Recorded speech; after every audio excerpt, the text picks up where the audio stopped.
weeks ago in the comments, somebody was complaining about all the effing and blinding on this show. What do you fucking think it is? Young Methodists? I mean, where in here? Where can we swear?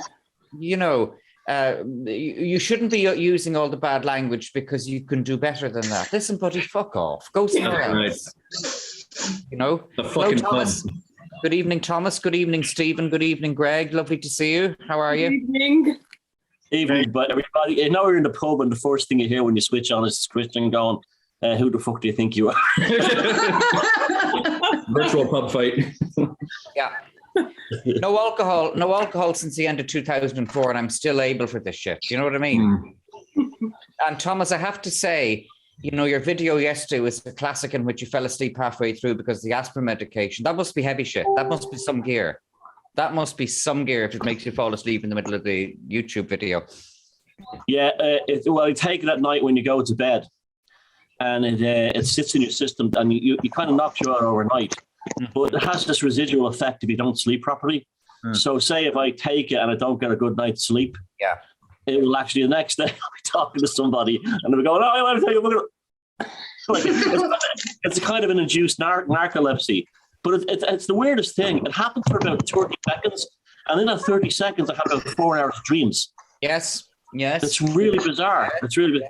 But I'm going to go off it soon. It's great stuff. I mean, it's totally like, I feel fantastic from it. But it's too strong. The dose that he gave me was way too strong. Any chance I could buy some? Yeah, I was about to ask that.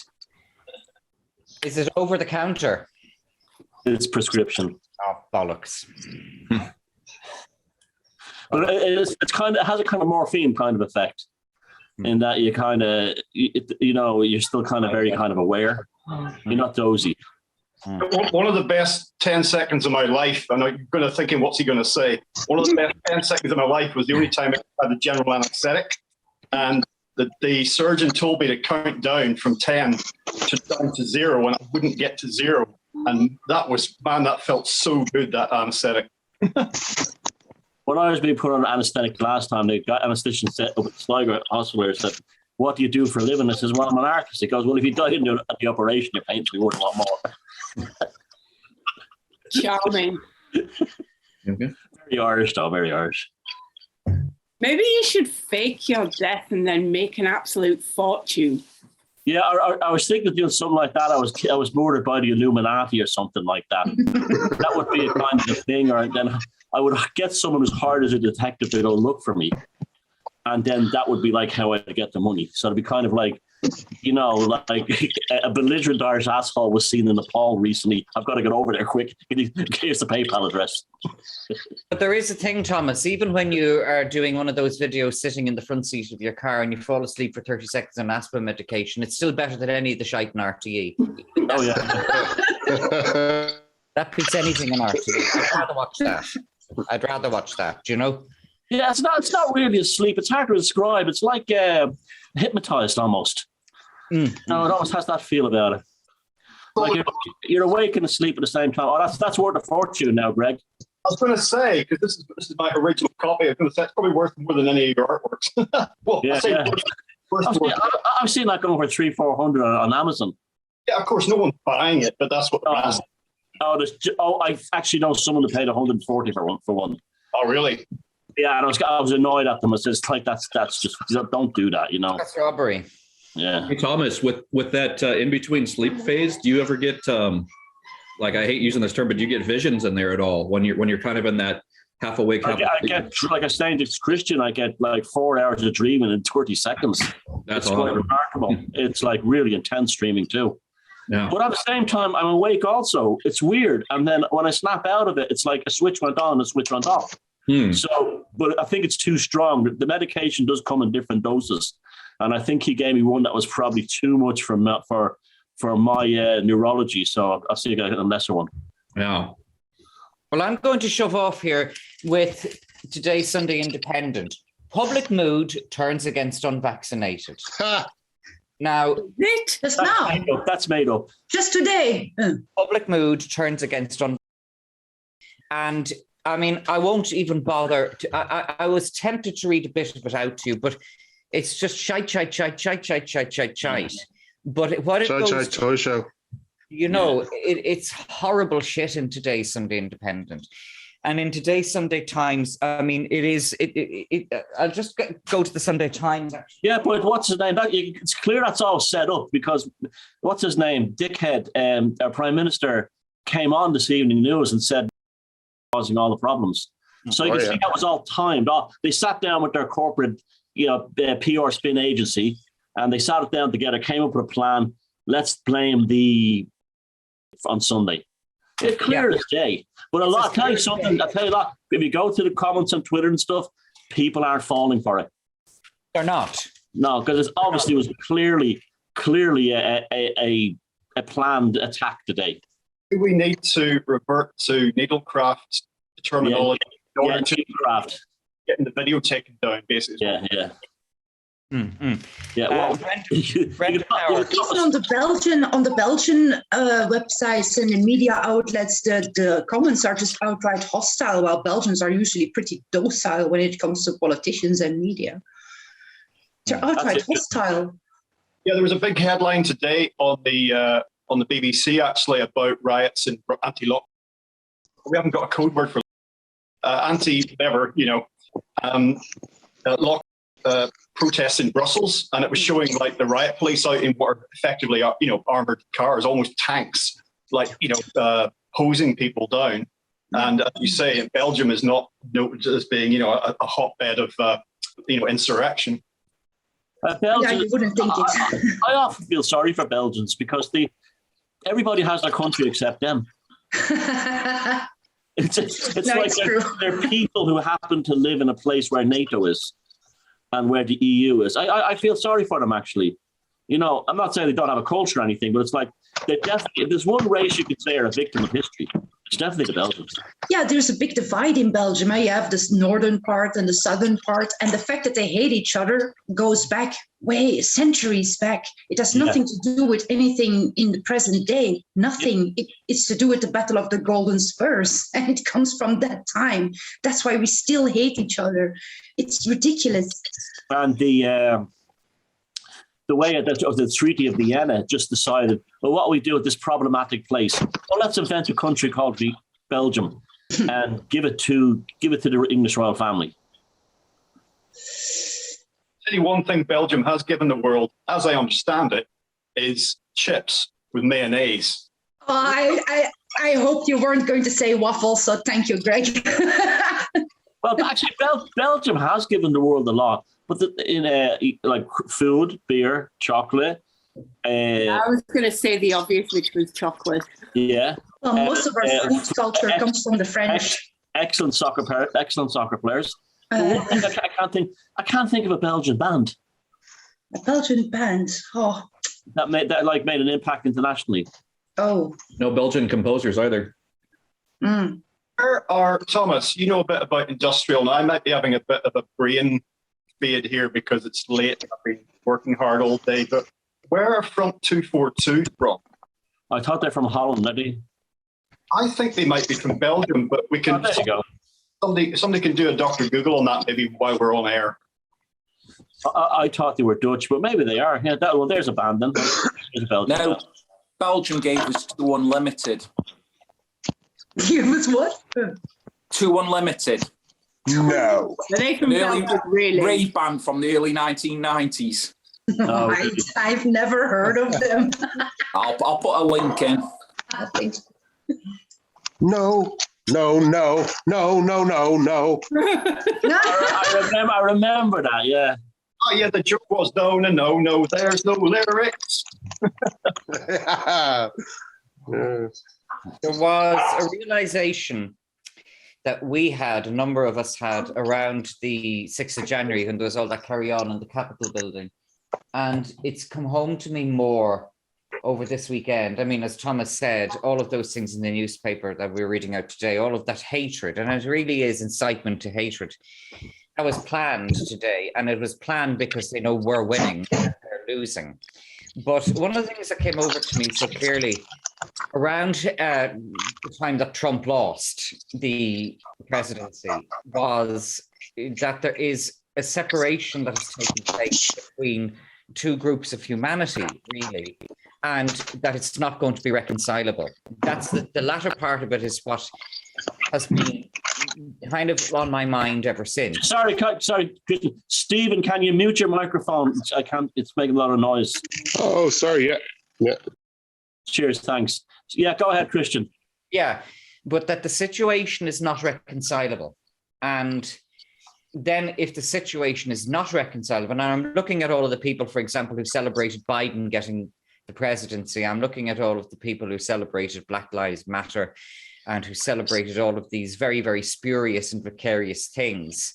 If it's not going to be reconciled, or the people now at the moment who are queuing up to get their kids, put masks on their kids in school, because the masks on the kids in school is only, as I said, it's the Pied Piper. They're being lined up for something else that'll get us a YouTube strike if I go too far. And, you know, people are saying, oh, the Irish people won't tolerate it this time. They will tolerate it. The normies, they will tolerate it. They'll maybe bitch about it or grumble about it, but they will tolerate it. But there is a rift, and the rift is growing. And what's going to happen? And the answer is, I really don't know. I really don't know what's going to happen, but it's not reconcilable. And I remember both yourself, Thomas, and some others on social media after the 6th of January said there's a different species out there. Oh, and yeah. It's the 6th of January brought that home to me. And now we're nearly a year later than it, and we're really, really seeing it, that there's not going to be a reconciliation. And then if there's not going to be reconciliation, then what is there going to be?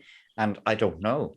I can actually think of it. I can think when it started, it was late summer, early autumn 2019. I started noticing changes in people around me and people at work.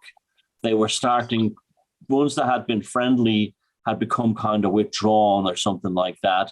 Others who had been kind of had a spark of life about them became kind of like, a lot of relationships ended around then. A lot of divorces happened. A lot of families broke up. It was very weird. It was literally around September, early September, late August, 2019, a switch was flipped. And I think that was the beginning of this division. Yeah. I was also looking, and I had a video on my Odyssey channel last night about a shooting in Michigan in which 4 secondary school kids were killed. Or murdered in Michigan. We'd use the correct word is murder. Then when you look at the murderer who is now in custody, and you look at the parents, again, they have, and I'm treading carefully because it's a very distressing thing for the people in Michigan, and I don't wish to cause any distress to them or anybody affected by it. But the perpetrator and his parents have NPC faces. And it's disturbing to look at this kid who did what he did in that school in Michigan. Yeah. And it's very, it was foreseeable. And indeed, what's happening now is, you know, there are horrible memes being put up about the killing and about the Crumley family, their name is. And again, the people who put up memes about what happened in that school, and in particular, the caliber, they were 4 really good kids in a top level class who were killed. And they were kids who were contributors to the school community and to their own community. One of them was a really successful American football player. It's a terrible loss. And for people, for the woke and for these anti-gun, for the gun law ones to be putting up these horrible memes, they're a different species. Only a different species would do that. Yeah. I was very affected by that killing. And it was only last Tuesday. So all those kids, this time last week, those kids are all alive and they didn't know what was going to happen. And it has actually really shook me what happened in Michigan. Interesting dynamic in people who basically don't want to live anymore. These, you know, let's take American school shooters just as the example, because that's what we're talking about. That they might ask, why don't they just top themselves? Why don't they just take their own lives and have done with it? And it seems to me that they somehow want to be remembered. So therefore, killing other people is a way to attempt to do that. But the irony of it is that as soon as we can, as a collective, we forget them in the same way that we try and traumatic episodes in our own lives behind us. We try and process it and move on. Well, great. Isn't that kind of like they want to commit suicide by cop? They want somebody else to do it for them. Yeah. Because I had a friend who committed suicide in 2006, and he hanged himself. And I went through this process, knowing the guy, intimately from childhood. I went through this process of what must have gone on in his head as he built up to doing that, because I knew that he was thorough in his work, that he would have made sure it wasn't a cry for help. He wanted to die. And I went through this process of thinking what led up to that and what it must have been like. And I had visions of him, sort of dangling from this banister, which is how he killed himself. And it was horrible. But there's a big difference between that. I hate to use the word discipline, but that's what it is. If you decide to take your own life, such a difference between that and these individuals that go into schools and shopping malls and just spray bullets everywhere. And as you say, Tina, just waiting for the police to gun them down. So they I guess haven't got the guts to do it themselves. What you were saying there about the school shooters are instantly forgotten. There is one exception to that, Columbine. They turned that massacre into almost like a ritual or a performance art thing. The way they dressed, the way they were made sure to be seen on school security cameras, the way they singled out. Apparently, the story is now, I've read one book on it, and it was very it was very sensationalist. But you got the underlying subtext that the shooters were targeting the bullies and that the ones that bullied them in school. And apparently, they left all the kids who were kind of the victims of the bullies alone. And that never really came out except in this book that I read it in. And that was almost like they became anti-heroes in a way, even though what they did was horrific. But they obviously had planned that shooting at Columbine to be almost like a performance art ritual. It was very different than all the others. And I think that's why we're constantly haunted by that scene of the kid in a long leather coat and the baseball cap backwards holding the Uzi in the cafeteria while he's walking behind kids who are under the table he could easily shoot, but he chooses not to shoot them. They were specifically looking for actual people in the school and not random killing. But they were also under heavy medication. Well, at least one of them was a Belgian pharmaceutical company, which was not even, it was still in its testing phase. Yeah. I wonder how if the needlecraft will lead to things like this. Yeah. Does anyone remember the shooting in the cinema during the premiere of one of the Batman films a while back? Yes. Guys have bad hair.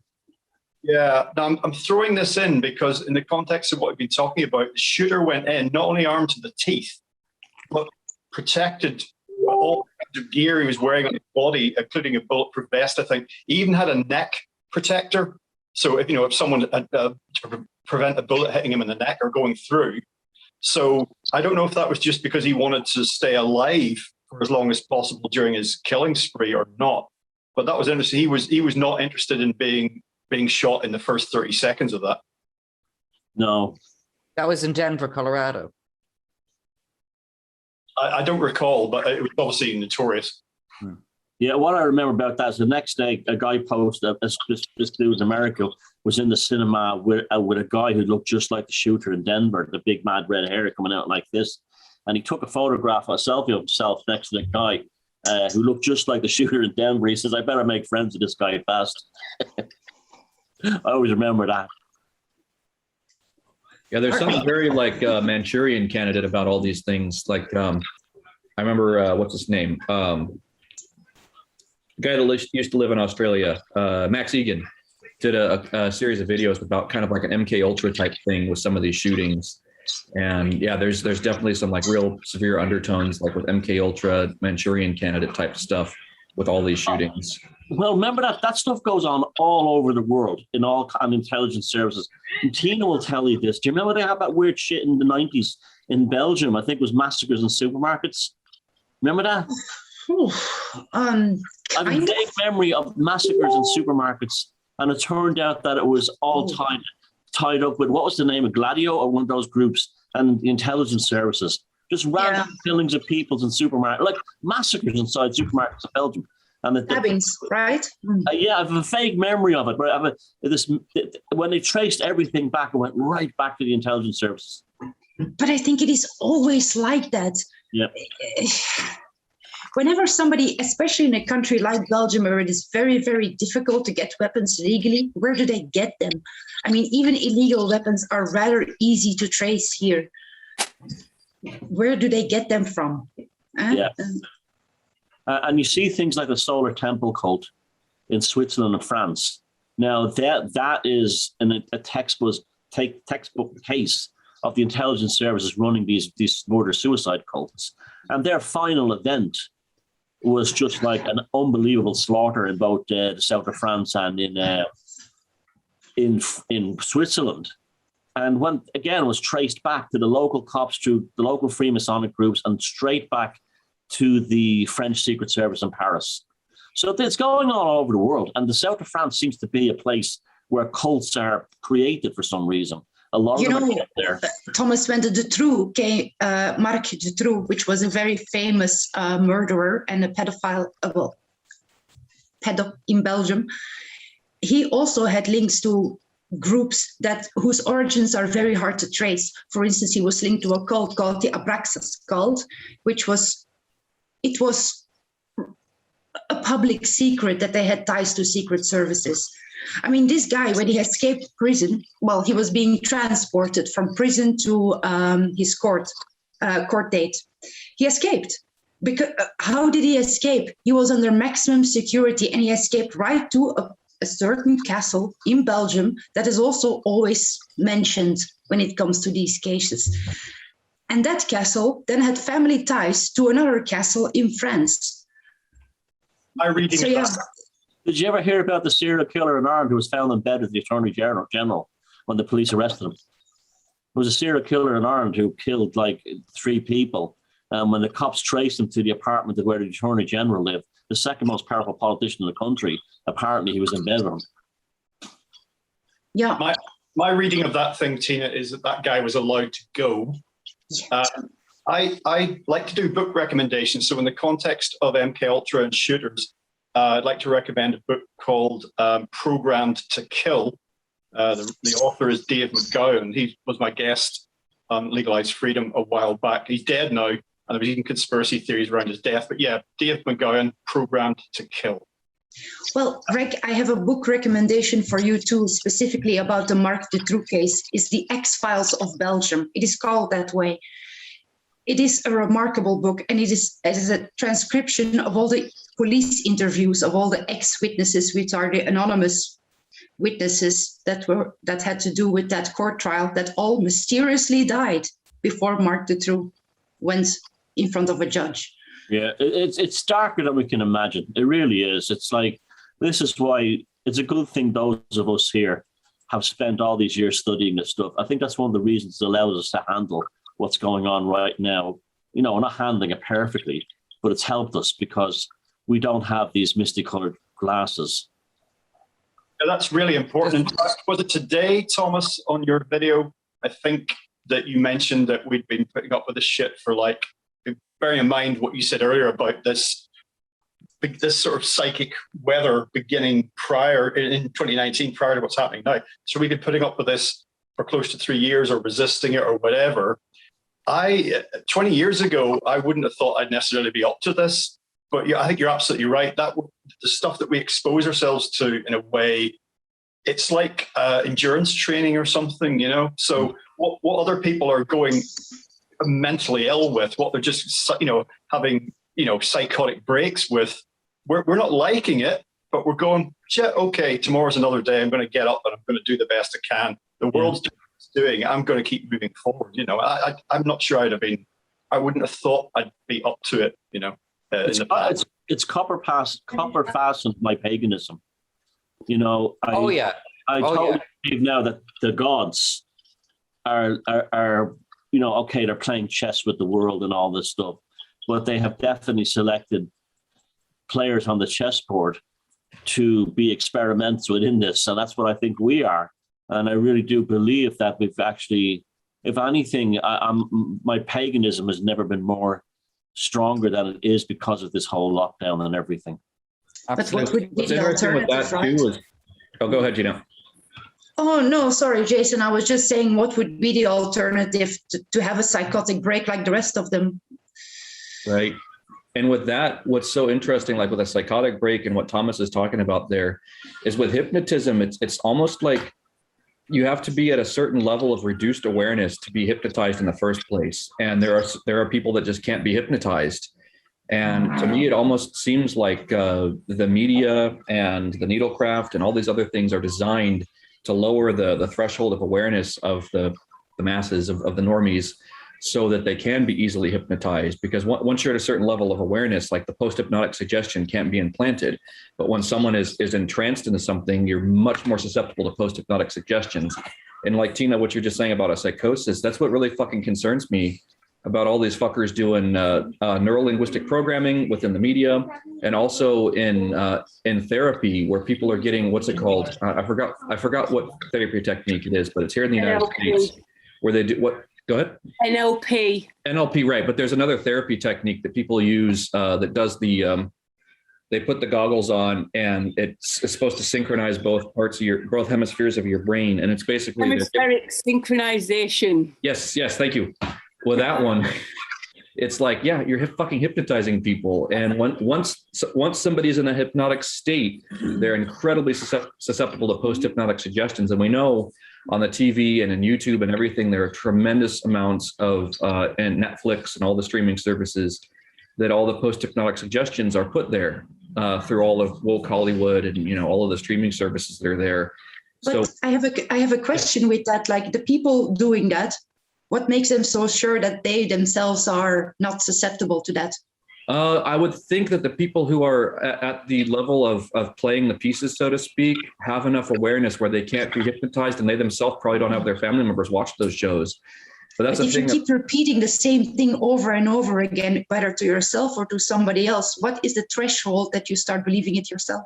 There is a threshold there, and it has to do with a level of awareness. When you're entrancing somebody, whether it's through repetitive hand gestures or something, or like repetitive tones and music, you can lower somebody's level of awareness down to where the post-hypnotic suggestion can be implanted. But in order for that to work, the subject that's getting implanted with the post-hypnotic suggestion can't be aware of what it is. So I'd imagine, to answer your question, Tina, it has to do with the fact they're aware that there's a post-hypnotic suggestion within those shows.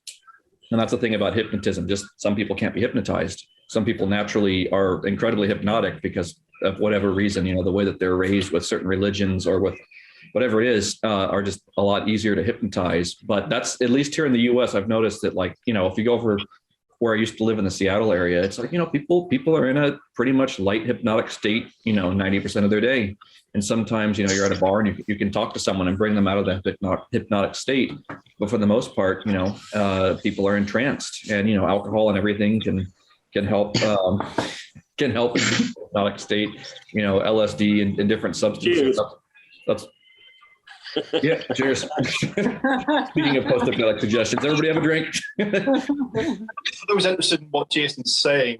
Look up the concept of tulpas, T-U-L-P-A, a tulpa, tulpas. And I can sum that idea up by saying, this might sound a bit cryptic, but there are many more bodies on earth than there are souls. Yeah. Do not think that every meat bag that you meet walking down the streets is the same as you. They are not. No.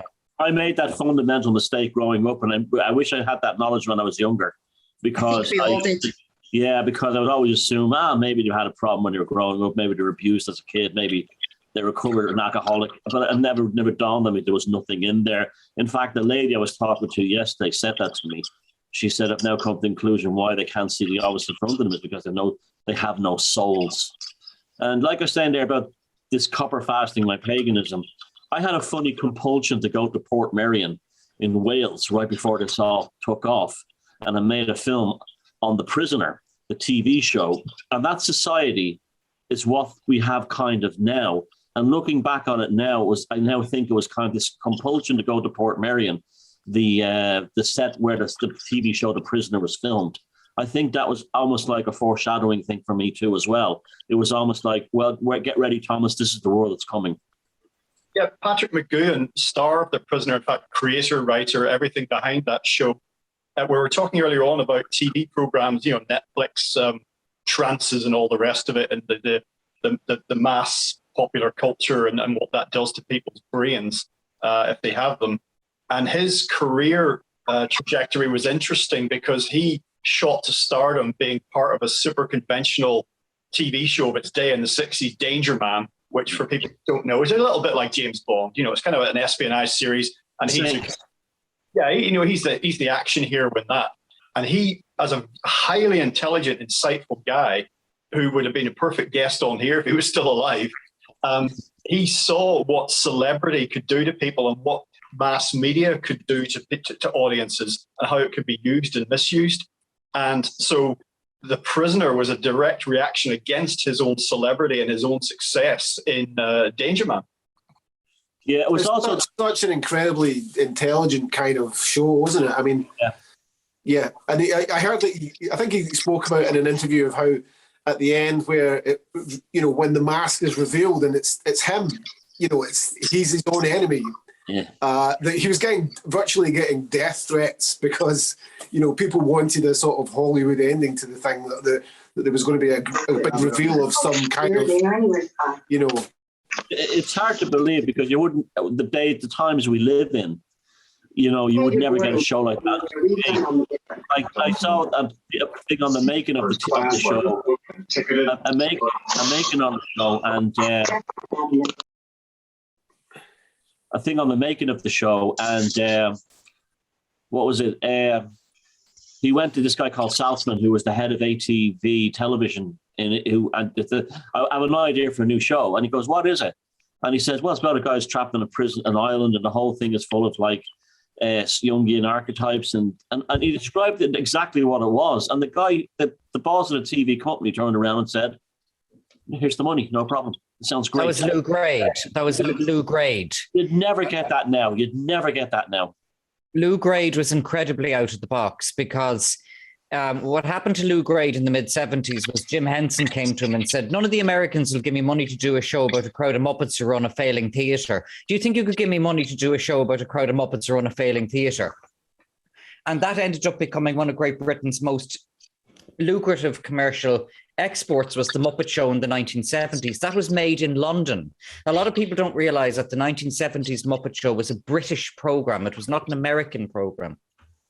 So all of the American stars who you'd see in the Muppet Show, the 1970s Muppet Show, flew to London, and it was recorded in Elstree Studios in London. It was made by ITV, or ATV, Associated Television, for ITV. And ATV was Lou Grade's business. In other words, Lou Grade just decided what happened in ATV. He was very shrewd as a businessman. Lou Grade... I couldn't imagine that happening today. It wouldn't happen today. Here's a little geeky story about Lou Grade. When they were switching to colour television in the UK, Lou Grade bought a site in the centre of Birmingham, which was in bits, and he put it beside the post office tower. So when they built the UHF colour television centre, he was able to connect the largest UHF aerial in the United Kingdom to that, and he charged the IBA a lease rent for broadcasting UHF colour television across the United Kingdom. That's how he made shitloads of money from just thinking out of the box and having the United Kingdom's biggest UHF mast in Birmingham rather than in London. And this is why even into the 1980s and 1990s, Central Television, which took over from ATV in 1982, Central Television was the network anchor of the whole ITV network. It wasn't in London, it was in Birmingham, because that's where the big mast was, and it was Lou Grade who did that. So Lou Grade was a geek, and at the same time, he was also a creative visionary. I've digressed there, but I thought Lou Grade was far out. In many regards, Lou Grade was really, really far out. And he was a guy who would say, "Yeah, a failing theatre with a crowd of puppets, let's do it." You wouldn't get that now. No. You're full of fascinating insights like that. That was really interesting. Lou Grade was miles out. Lou Grade was doing 4D chess before Trump was, and it was in the days when the ITV companies could be run by families like that. The Bernsteins ran Granada, something similar, but the Grades ran ATV.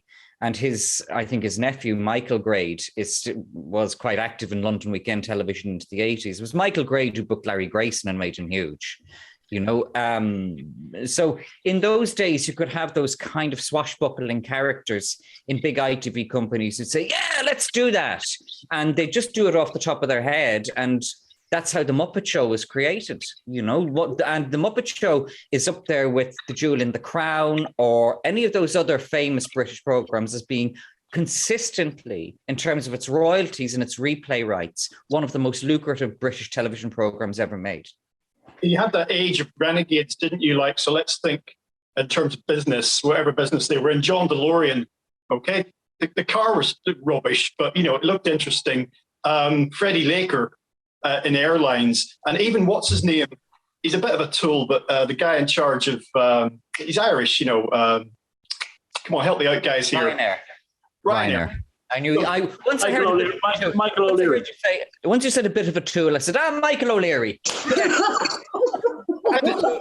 Got it. Say what you like. But I'd rather. I could see myself going for a drink with Michael O'Leary, maybe arguing with him. But I could see me doing that. You know what I mean? He still represents something vital. And so there was that era of renegades, and now it's that's what's the phrase we've repeated several times already this evening? You wouldn't get that now. That wouldn't happen now. We had so little media, so few channels in television and radio in decades gone by, but such a broad sense of possibility. And now we've got more media than ever, and here we are creating some of it, and such a narrow field of possibility or of achievement, if not possibility. It's such a contrast. Well, it's all got to make a checklist, right? Everything you see on TV right now, it always has to have a gay couple, no offense, Christian, but I mean, a transsexual woman, an Asian person, a black person. And it's like every story is built around the checklist. The story doesn't matter anymore, only the checklist matters. And the TV ads are all the same.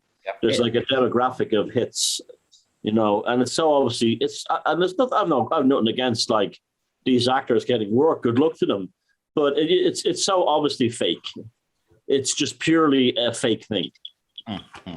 Tina, I want to answer something that you said earlier tonight. You were talking about the possibility that people in television studios and people who are producers and decision makers in TV, to what extent do they actually believe the shite that they're coming out with? And I think to a large extent, they do, particularly if you bear in mind something John Waters said, that the decisions in all of this are not being made in this country, then they're only puppets of puppets of puppets. If you go, say, for example, to RTE in Dublin, they're only puppets of puppets. And I'll give you an anecdote. Last Thursday, I had to go into the forecourts to just lodge some paperwork. And the security guards were chatting, and I would know the security guards now, and they were telling me that at City West in Dublin, the queue for the booster was nearly 1.5 kilometers long to get the booster at City West. Was that true? Was that true, though? I think it was, because they're saying it to themselves. They weren't saying it so that I would hear it.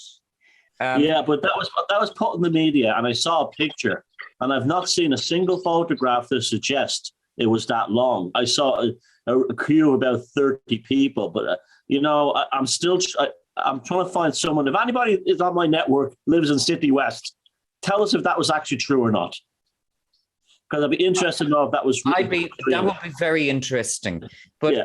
I think that when you go to do you remember I did the Shite Dublin protest, that very nice video of mine about the OBJPers and we got the bus up from Ballintiburit, about the red lemonade and the sandwiches.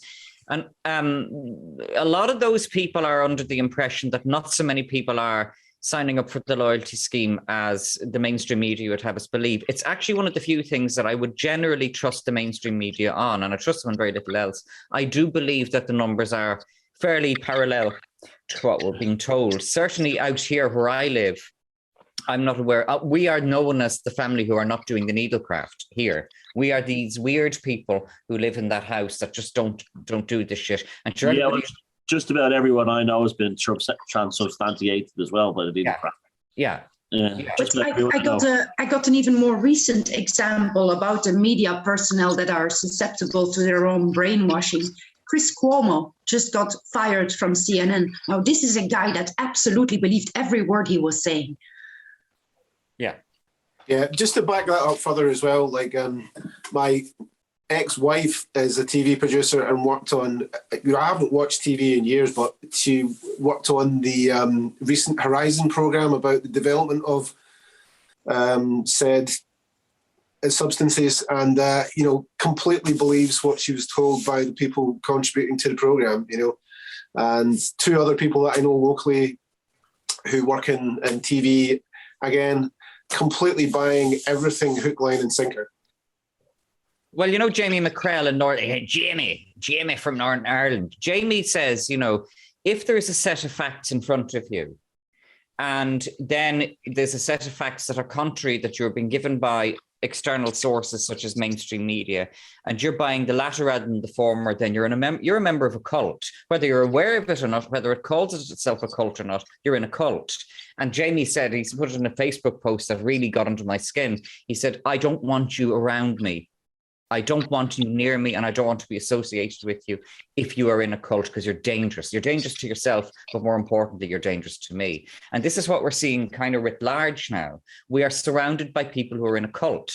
And what do? Well, I think the first thing we do is stay calm. And the second thing we do, I was really angry at the shit in today's newspapers. It irritated me in today's newspapers.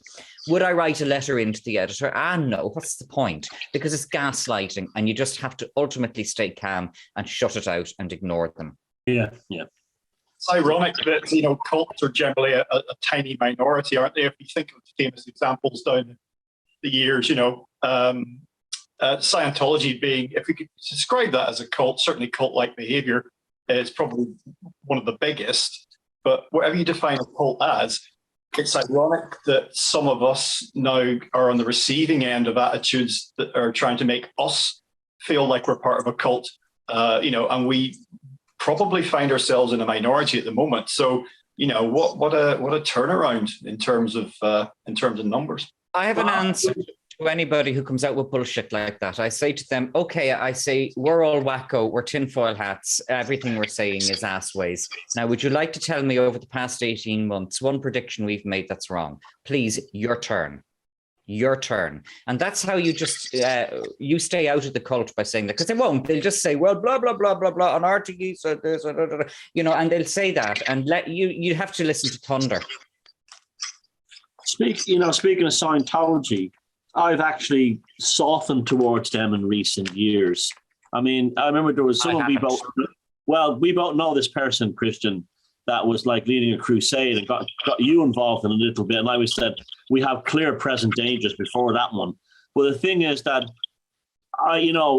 Scientologists aren't the ones preventing me from traveling because I don't have an injection in my arm. That's very true, yeah. Scientologists aren't the ones who are gaslighting me constantly. It's the governments, the same government who told you, beware of Scientology, are the ones that are putting on the gaslighting and restrictions on us. They're actually worse. If you could show me an example where Scientology, and I'm not promoting Scientology, I'm just saying the state bad boy, the bad boy du jour, the bad boy of note. You show me one example where that Scientology, in its most obnoxious, actually has implemented anything close to what our governments are doing to us right now. I can only think of one example, and it came from the BBC themselves when that reporter got harassed by this guy in a suit. It's a very famous clip. If somebody can put it in the chat or find it, you will recognize it. It's this BBC reporter with glasses who's bald, and he gets harassed by a Scientologist. And that's the only example of Scientology that I can think of that, you actually have this person harassing somebody. Yeah, I mean, the differentiation. I saw a video today of the British Health Minister pretending to convince a Sky reporter to get the jab. It was like so corny and so staged. It's turning into a pub. I think we lost Thomas there. Yep. Everybody else still here? Yeah, here. I've seen it. The journalist you're discussing is John Sweeney. Yes, that's him. That's him. Yeah. Exactly. Yeah. And the chap going by the name of Tommy Robinson finished off his career.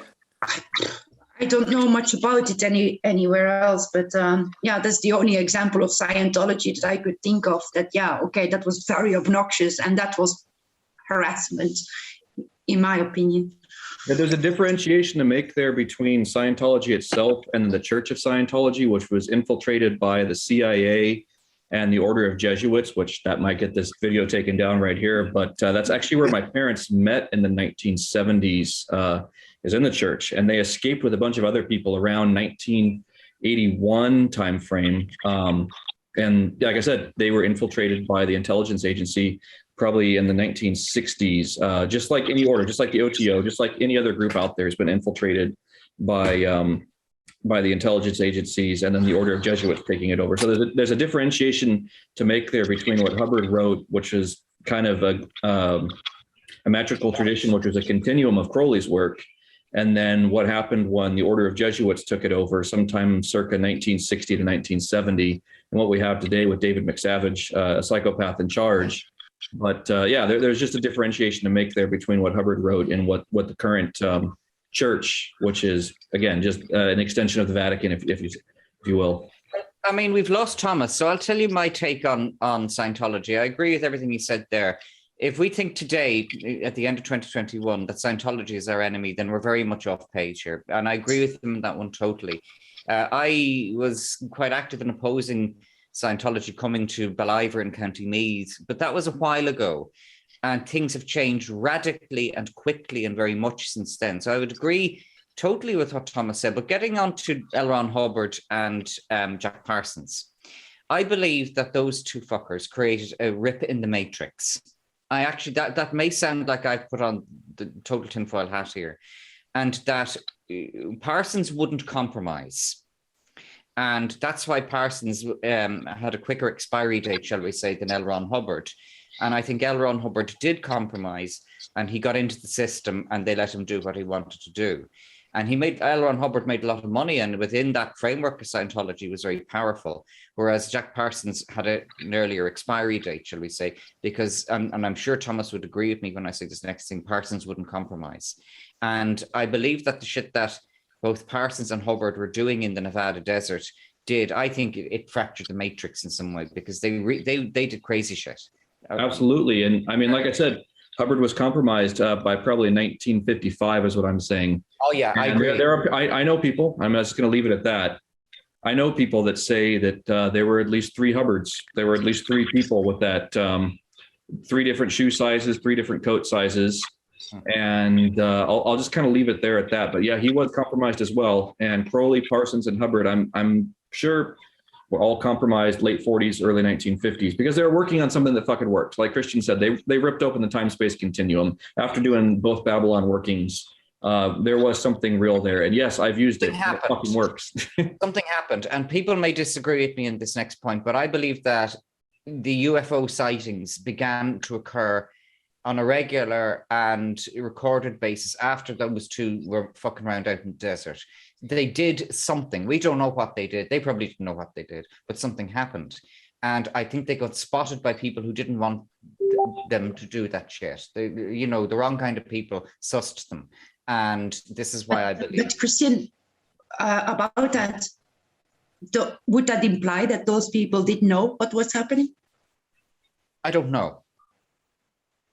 There's the Jungian idea that a lot of paranormal and supernatural phenomena and manifestations are reflections of human psychic activity, the human weather as it is at the time, and as within, so without. So it wouldn't surprise me at all if that connection you mentioned, Christian, was there. And that was Babylon working was a tremendously powerful operation. Both iterations that Hubbard and Parsons did, and bringing forth Marjorie Cameron into the Agape Lodge 2 over there in Pasadena And yeah, there's a tremendous amount of stuff that came out from that working. Yeah, but it's Thomas just messaged me that he's got an internet outage. He'll be back in just a moment. But yeah, they absolutely opened up the time-space continuum, and everything changed after that. Everything changed politically here in the United States, kind of going back into a strange repression, going into what I call like the kind of Puritan revival of the United States, where everything became incredibly Christianized, not Christian Morris, but Christian, the religion. Everything became incredibly infected by the mind virus as a reaction to what Crowley, Parsons, and Hubbard were doing, I think, almost as if it was the bug or the whatever you want to call it, the mind virus, the Wetego, whatever, was using antibodies against what was being done between Thelema, OTO, Parsons, Hubbard, and all of them. It had to come back really strong and counteract that with an incredibly Puritan kind of lifestyle that we saw in the 1950s, 60s, and beyond in the United States as kind of a counteraction to it. I mean, can you even be elected US president or hold any high office if you don't at least pretend to be a Christian? Can you get elected US president if you say, I don't go to church, I don't believe in God? Can that even happen? No, I don't nowadays. think so. Right. I mean, they swear in on a Bible, right? Yeah, well, I mean, people who go to court, even in the UK here, they swear. I've never been in court on either end, receiving or giving. But I think you've got to put your hand on the Bible, or and do whatever you've got to do. So it's a symbolic thing, really. It's meant to be.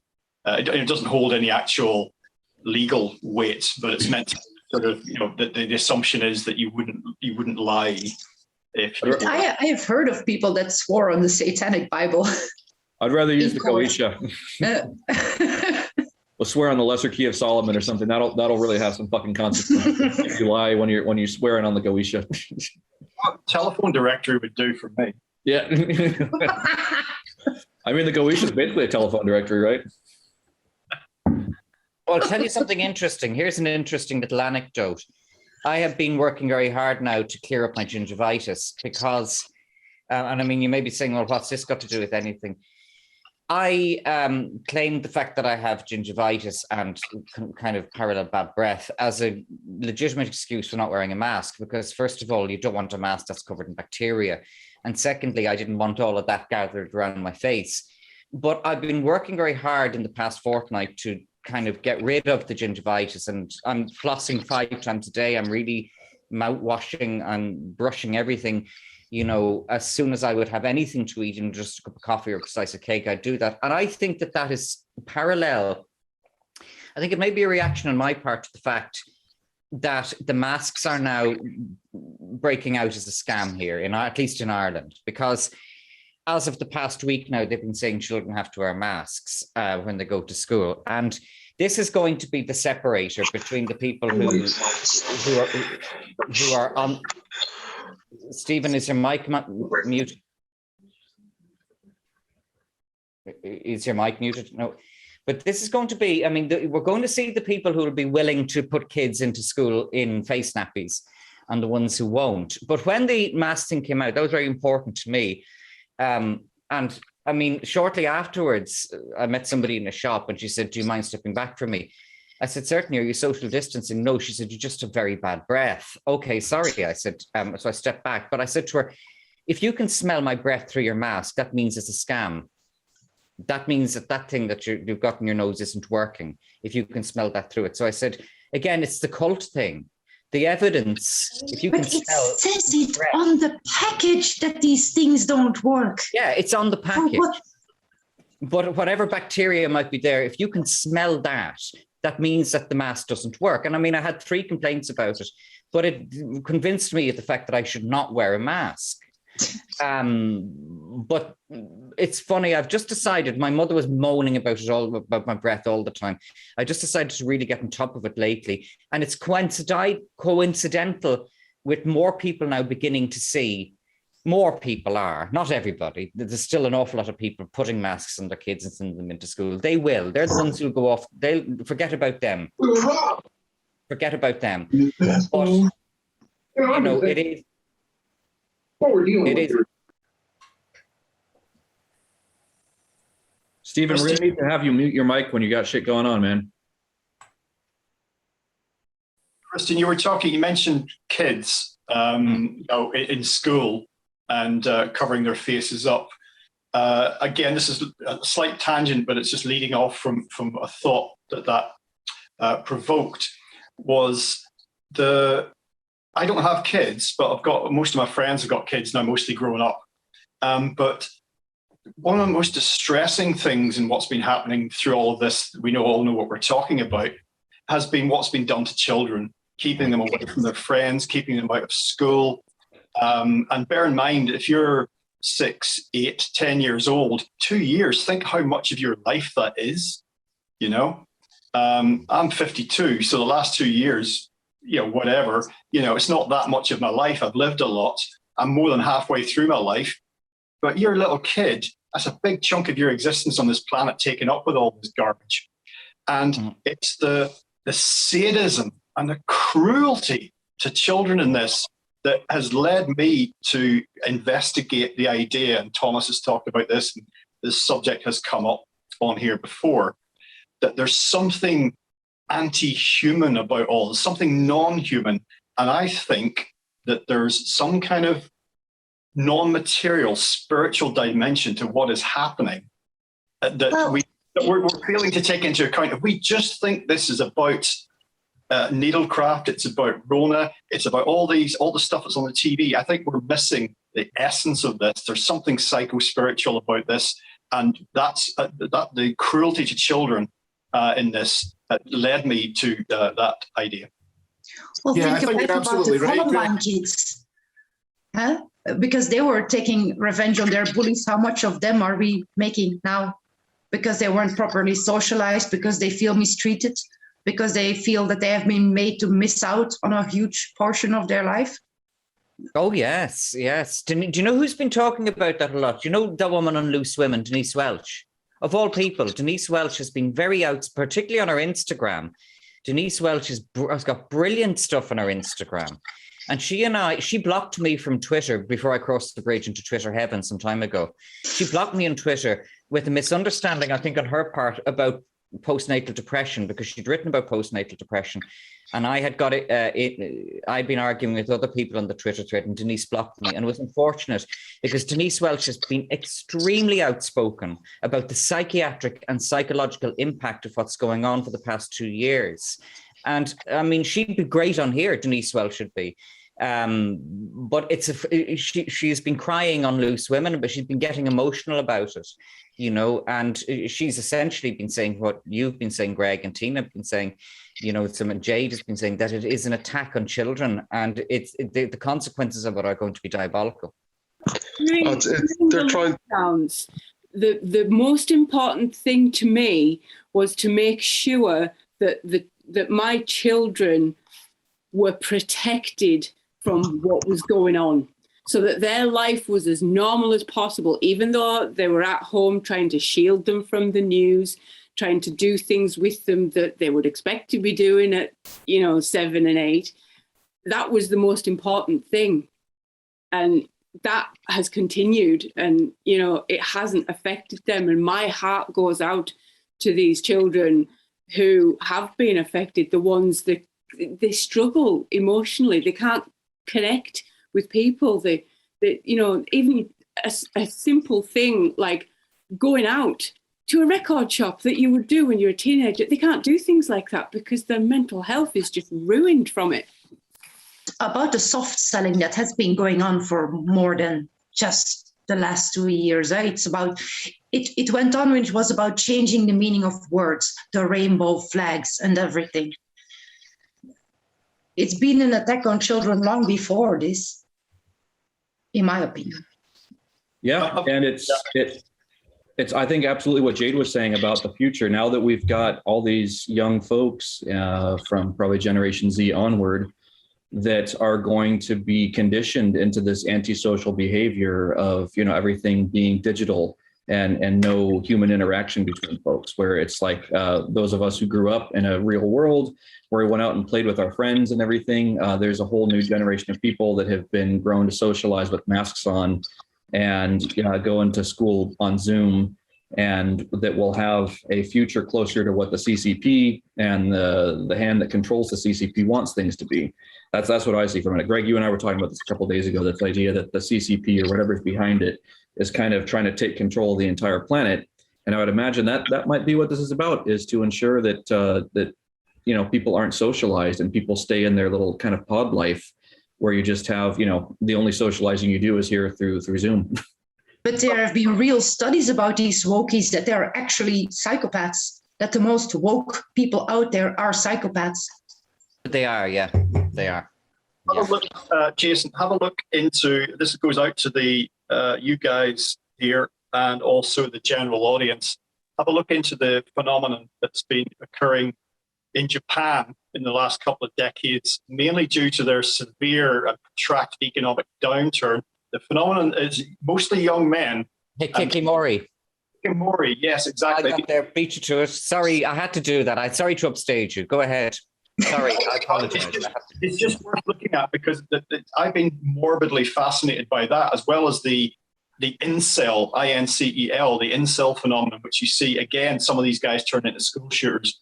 Young men are unable to relate to themselves and to wider society, and specifically if they're heterosexual, but to women. Well, even if men is their thing, unable to relate to other people in a meaningful way to form, intimate relationships, which in heterosexual context leads to more children, of course, which is something that certain people have an interest in stemming the flow of new humans on this planet. But yeah, look, Kikimori, look into that, and I see parallels in that manifestation, that phenomena, and what we're creating now in terms of dysfunctional, unsocialized people who can't relate to other human beings.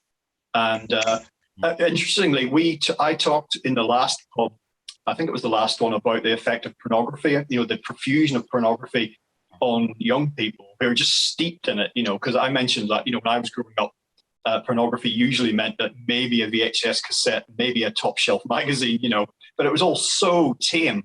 Whereas now you have, I'm not judging anyone's, tastes, but you can find, there's something for everybody, sure. But no matter what, you can think of it in terms of sexualization, it's out there somewhere on a channel, man or beast, whatever you can come up with. Vacuum. If you can think of it, there's a hashtag. Exactly. On a serious note, I mentioned that on the last pub, and there were some comments reflecting on this actually on YouTube, from viewers, talking about, I'm a young man.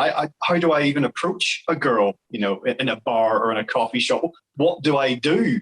And I'm like, with a consent form, of course. Yeah, exactly. Fit in triplicate, form a yellow form and a white form. But just like what seems so obvious. I mean, again, we all have, we go through, we grow up, we reach puberty, we move through our teenage years, we begin to have an interest in, our sex life. It becomes a thing, these desires come from wherever they come from. And one way or another, we find a way to relate to other human beings in that context. So it's very difficult to imagine someone getting into their 20s or their early 30s, as some of these poor guys in Japan are. And it's like, so you met this girl, you like this girl, you think you do, can't you just speak to her? You don't know what to do. I mean, where does that even come from? So I see we're storing up, creating enormous problems at the minute. And of course, we're in the middle of what right now in terms of young children. Who knows how long this is going to go on for? If this becomes the pattern of the future, well, if we find ourselves having this conversation a year from now, 2 years from now, 3 years, where does it end? I talked earlier about not having kids. I'm not sure I'd want to bring a child into the world right now. No. Yeah, to give everyone a good idea of where we are right now, I downloaded this. Cloning, gene therapy, human behaviour and eugenics, and it was a talk done back in 2005, a series of lectures. So children, they don't have a childhood anymore. They're just synthetic human beings. And other things I've been reading is artificial humanity and human digital immortality.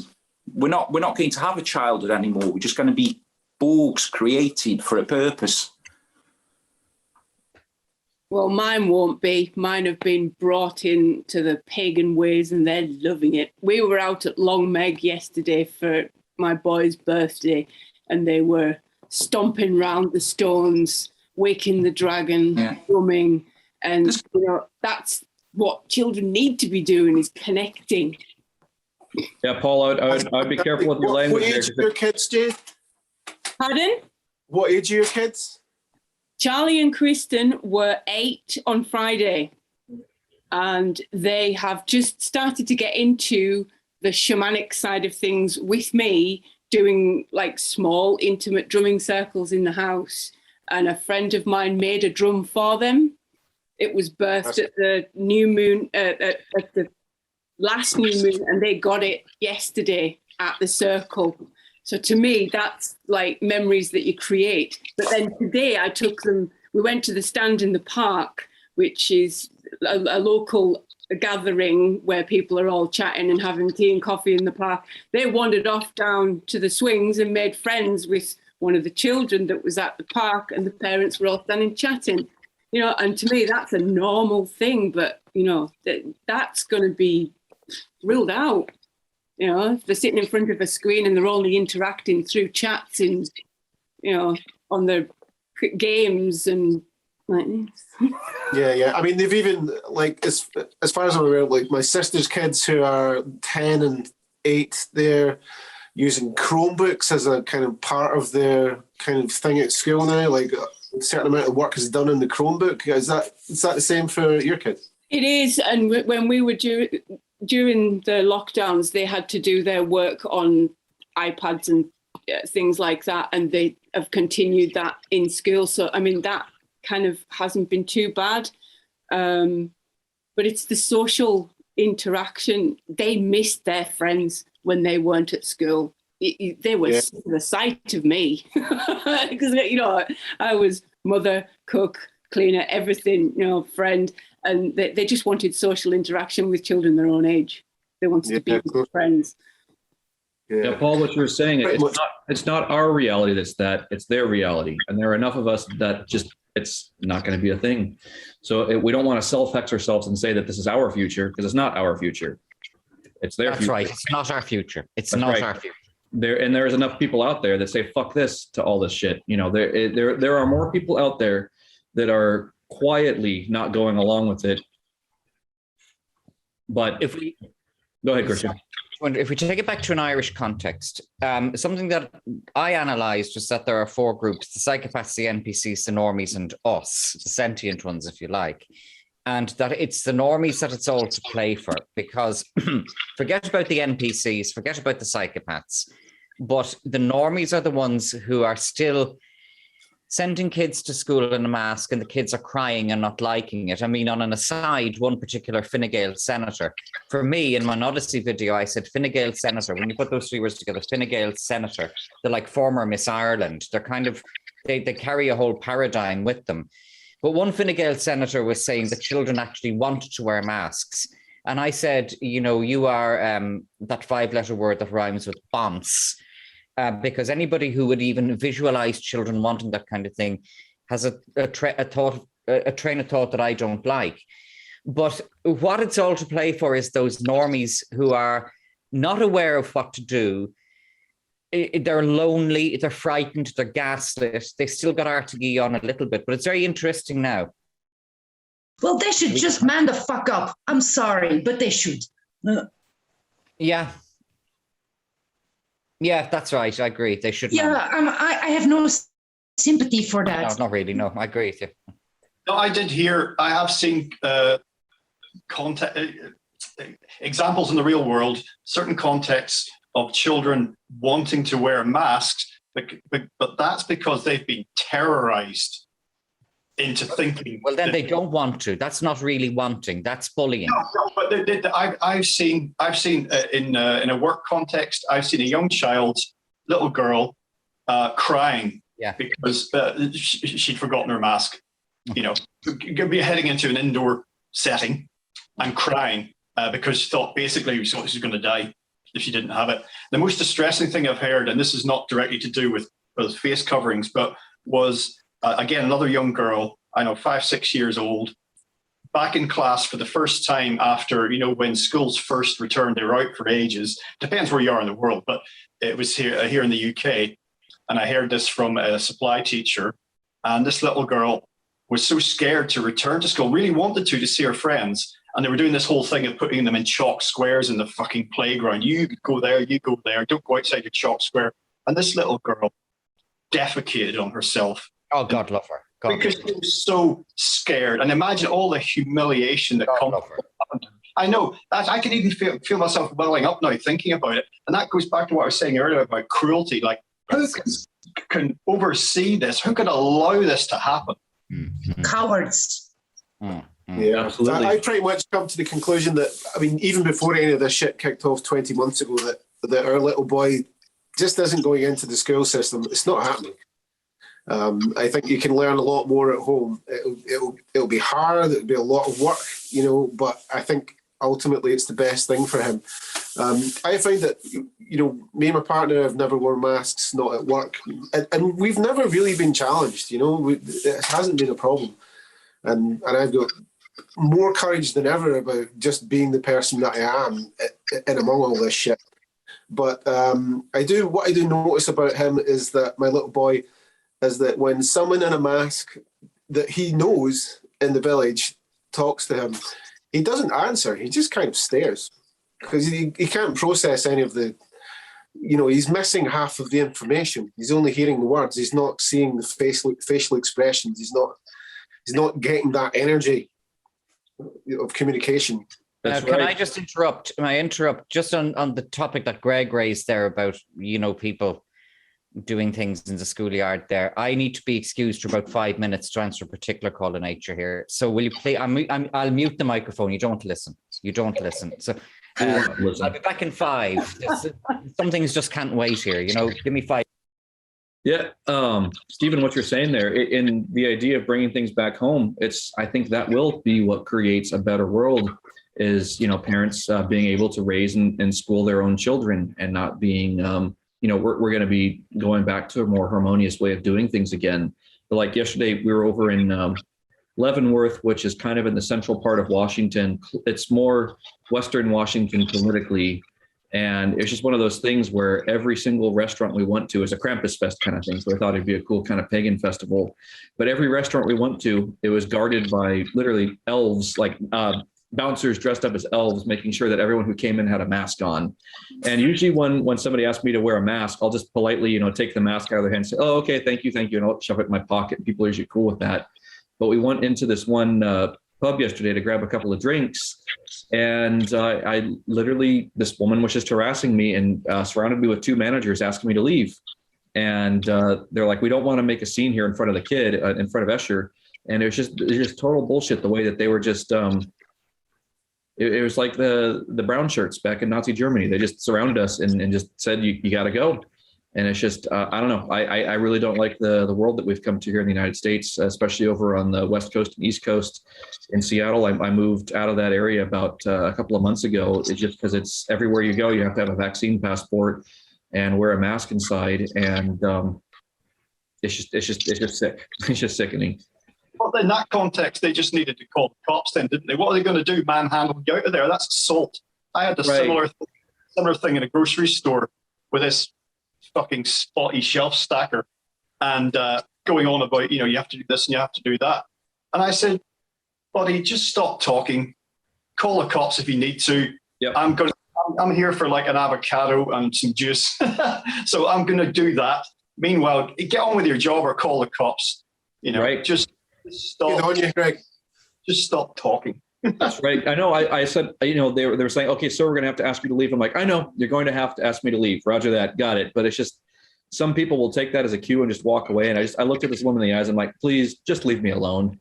And just no. And it's just people, it's these people, it's like they get a sense of power from it, that their purpose in life, because they're so fucking mediocre, the only thing they can do is enforce these rules. Where we all know people that, like, you know, when we walk into Costco or whatever it is, and they look at your ID and ask you if you have a mask, and they'll just let you go in because they don't care. But there's just a certain type of person that all they care about is control, and the Rona and everything around it is perfect for them.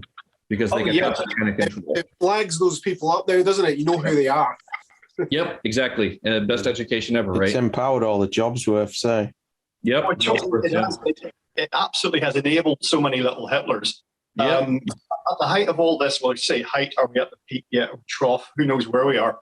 We'll see. But last summer, I went to it's not a home, it's like Home Depot, but it's something different here in the UK. There was no one in the store apart from the staff. I think there was 3 or 4 staff in the store. There was a guy at the front door, a security guy, and there was literally no customers. And I went with my other half because she wanted to get something. There's some outdoors gear, and she wanted to go and get that. And this guy wouldn't let me in to go with her, even though there was no one else in the store, because basically I wasn't making a purchase. So this thing's like thousands of square feet. It's a massive store, and I couldn't come in because I wasn't making a purchase, and there's no one else in there. So it's a suspension of common sense as well.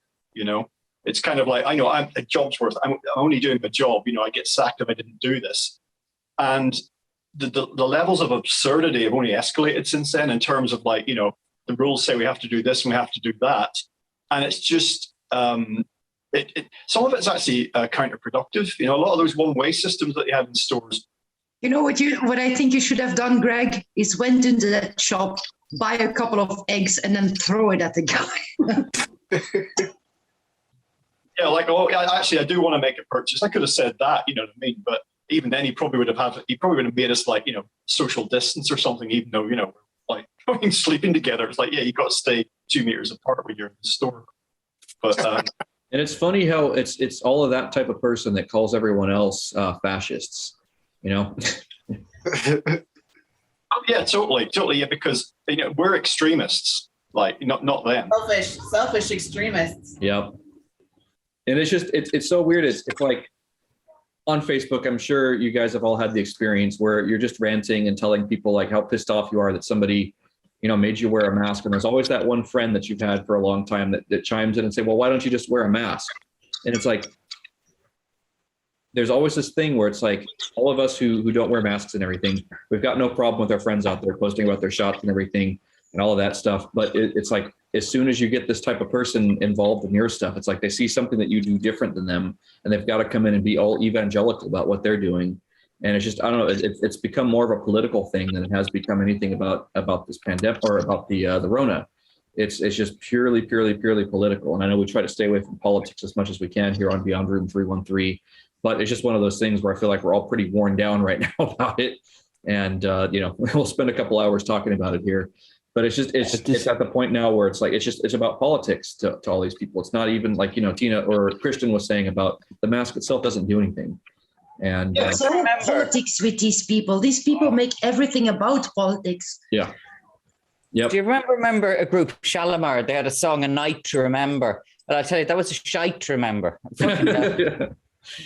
Did you have a shite to remember, Christian? Oh, I'll tell you something. It wasn't just L. Ron Hubbard and Jack Parsons who broke a hole in the Matrix. That's awesome. Fucking love you, Christian. Oh man, that was great. No, Jeff, that was worth taking 5 minutes out for. I can tell you.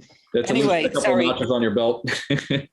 Yeah. Well, I feel a stone lighter. Anyway, sorry, we were talking about.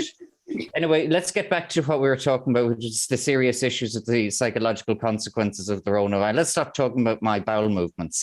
So, I'm sorry, I interrupted you there. Could you get back to what it was about? I wouldn't go out there for 20 minutes either. Well, Christian, what we were talking about is how everything's become politicized. Oh, yeah. It has nothing to do with the Rona. It has nothing to do with anything else but these mediocre people wanting to enforce their complexes as a savior type or as an evangelical type. It's these are the people that maybe a couple centuries ago are reincarnations of everyone talking about God's will, so to speak. You can take the cult of Christianity, the cult of Abrahamism, and substitute it out. And it's you got all these people that are, that they say science, but you can just take that word and substitute God. And you have, the mind virus that's been around for millennia. And it's just these same types reincarnate again, that talking about God's will and the same type of people that in Nazi Germany in the 1930s would have just been going along with things. Same type of people in the 1950s, 1960s in the US that are telling us to just, oh, put a mask on, it's no big deal. They would say the same thing like, oh, just use the colored water fountain. It's the same thing, right? Just go over there and use it. You know, go sit in the back of the bus. It's still the same part of the bus. Well, in right? relation to the masks, I had that conversation with somebody. She is a woman in her late 70s and she lives alone. And she would be very much, at least, she would agree with what we're saying very much, but she wears a mask when she goes shopping. And I said to her, you know, I said, I think that that's unfortunate that you choose to do that. I said, why do you do that? She said, well, I don't want to have hassle in the shops. Right, I said. But when they move on from the mask to the next thing that we get a YouTube strike for mentioning, then will you be psychologically equipped to say no? Because what I said in my analogy of the Pied Piper is what they really want is to get people to subscribe to this of their own free will. And saying no isn't an abstract. Saying no is when you're in a supermarket and you have assholes shouting at you and calling the police on you. And that happened to me. I had the police called on me in the supermarket. And, you know, have you got the nerve to say no to the mask? Because if you don't have the nerve to say no to the mask, then the next chapters and episodes, it's not so likely that you will. And that kind of psychological strength that you need to have, and it's easier for a man. It's easier for a man than it is for an older woman, and I accept that. But at the same time, at what point I'd say to my friend, okay, you're not saying no to a mask. At what point do you intend to say no? Yeah, and it's very important you'll understand this, Christian, as probably will everyone else as well. It's much easier to say no at the start. Saying no, That's right.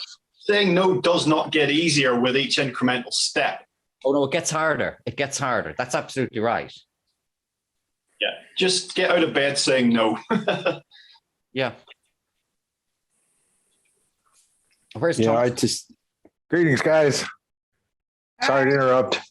Hey, Christian There number you two. You would miss Thomas, wouldn't you? I mean, he, Yeah. you know, any word on him, Jason? He's still having internet issues, so we'll carry on here, just the rest of us in the pub. But Oh yeah, Christian, I think people are starting to realise what you're saying because they thought they were going to be going on holiday. A lot of my friends, they like to go Southeast Asia over Christmas and they're prepared for it and they've realised it's not going to happen.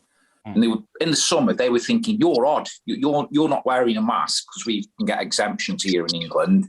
And I wasn't going to do the needlecraft. And they just slowly starting to see it in those as well who were supposed to be having the third jab. Now they're waking up and seeing something's wrong. So there is a little bit of light there, I feel. Oh, They are seeing it. there is. We're seeing it here in Ireland as well, and there were exemptions in Ireland here as well. And I claimed those exemptions for myself, arising from halitosis and arising from gingivitis. I actually felt I had a legitimate exemption from that. But I heard a woman only last week on the phone. I was up on Hoth Harbour walking past. Timley knows Hoth Harbour. I was up on Hoth Harbour walking past. And a woman was on the phone saying, and they're putting masks on the kids now, and it's wrong. And I interrupted her. I said, you're dead right, love. I said, each of us has to take a stand. I said, what they're doing is wicked and immoral. She said, even that man who's walked past and I don't know him, he agrees with me. God bless you, love. I said, God bless. So there is a mood shift happening. If you look at the comments on Twitter and on Facebook, where even kind of early summer this year, people say, loser. So it's Simon played a blinder. You know, that has ended. And I think a lot more people, as you said, Paul, are beginning to say, even in the normie sphere who are following RTE and that are beginning to say, what the fuck is going on here? You know? Well, the supermarkets, the supermarkets I go to, I never wore a mask and everybody knows everybody's face. And I thought, I'm going to lead by example. And I walked around without wearing a mask. And hopefully people will be looking at me now and saying, well, nothing's happened to him and he's never worn a mask. So for me, why say something? Just my actions, and let them see me not wear a mask. So I don't know if that's going to come to fruition, but I think it depends on the place, Paul, because where I live in Dublin is they've gone Jonestown over this now. I mean, out here would be an upper middle class area out here. There'd be a lot of people who would consider themselves to be educated. And they're getting vindictive about the masks now because it's a cult that they bought into and they cannot. Thomas Sheridan analysed this. Paul, have you been to Ireland? Never, no. You don't understand the cult of RTE. You don't actually understand the grip RTE has on those people. And as Thomas put in a meme, they would actually rather go across the bridge, shall we say, than admit in their own heads that they want to contradict the nice girl on telly in RTE. And there's also this love affair that they have with the politicians, where they call politicians by their first name, oh, Lord. And they even go to protests saying, hey, Leo, give us a break. Or, hey, Micheál, enough is enough. And Thomas Sheridan, who seems to have crossed the internet bridge tonight by the looks of things, Thomas Sheridan, you know, does say this, and he was very sharp about it. Don't call politicians by your first names and don't refer to them, even in the third party, by their first names, because you're buying into that whole thing. And unfortunately, Paul, you know, there isn't that diversity that you would have. You're obviously in Liverpool somewhere. No, Stoke-on-Trent. Right. Are you a Scouser? No. Accents are very similar. So Right. Anthea Turner has that accent, so you're actually Robbie Williams. Yeah, Anthea Turner was a surprise one because she was like Right Said Fred. Anthea Turner put up a meme about masks. She did this big fat geezer in a mobility scooter saying, wear a mask, it's for health. And she got pilloried for it, but she stood her ground. So of all people, Anthea Turner was quite a surprise. It was a surprise addition. Denise Welch, as I said, has been very outspoken, and so have Right Said Fred. So you'd be surprised the ones who are actually just not really willing to sing along to the tune. But I think that what we're witnessing here is the Jonestown situation, and it's very dangerous. What I said at the opening tonight was, there's a split, and they're not the same as us. And what's going to happen? It's not reconcilable. It's not reconcilable. And these could be potentially tricky times. Yeah, I think in the northern working class towns, a lot of us are just starting to say this is bollocks, and we're just going to ignore them. You know, people want to enjoy this Christmas, and they're just going to start ignoring it now. That's how I feel. Will they allow themselves to be ignored? That's the real question there, isn't it? That's right. Something that's very striking for me, Christian, is my relatives in Ireland south of the border live in Castleknock, and that's upper middle class. I'm guessing it might be a bit similar to the area you live in terms of demographic. But one thing that's been very disturbing to me, and you and Thomas and others, Dave Cullen, many others living in the Republic have reflected the situation there. The difference between the Republic of Ireland and mainland Britain in terms of the response to all this, with Northern Ireland, where I'm from, being kind of a halfway house. That's absolutely right. Yeah.